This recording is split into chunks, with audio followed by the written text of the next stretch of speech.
we're in our CentOS VM, and I have this buffer_test.c program open in gedit, and we just went through it in our previous session, so you know basically what it should do.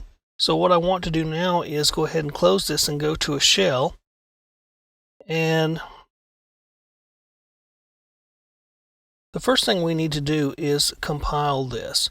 So we're going to use the GCC compiler, and what I'm going to do is say GCC, and we're going to say buffer_test.c, and we're going to use the -o for output. Let's call it buffer1.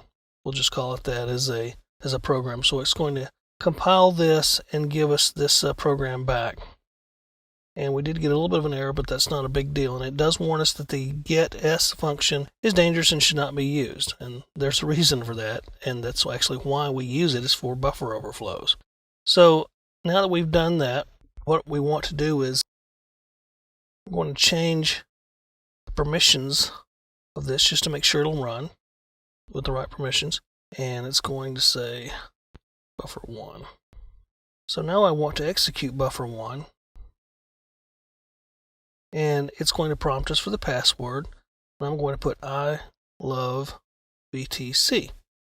And correct password, I now have full root level access. Well, I already do anyway, so that's not a big deal. So let's clear this, so we know that it works. Let's clear it, and let's run it again. So /buffer1. Enter the password. And this time, we know that we have a 15-character buffer. So let's, this time, enter a bunch of other stuff. So that's more than 15 characters. Let's enter. It told us wrong password, but because we overflowed the buffer, it still gave us root level access. Now we could run another test just to make sure that the wrong password that meets those characters would still give us wrong access. So let's do that. So let's say buffer1, enter the password. I'm just going to put PW for password. So we know that entering the wrong password will give us wrong password. But yet above, when we entered the wrong password, we still got full root level access because we overflowed the buffers. Now, sometimes another thing you can do is get arbitrary commands executed for you. So let's try that. Let's clear this. And we're going to do this again. And let's enter the password 12345678990. 12345678990, and then let's say cat etsy shadow. And then this may or may not work.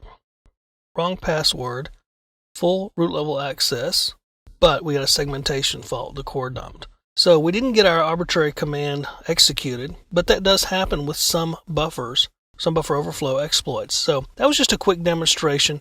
A very simple one, a very simplistic one, just to show you how a buffer overflow can work. We overflowed the buffer, but we still got the quote-unquote full root level access. So an actual programmer, an actual hacker could probably have done a better job of writing a true exploit, a true buffer overflow exploit, and then executed it on an actual application. But it just kind of gives you the theory behind it. So anyway, that's buffer overflows, how they work, and we saw a really simple one.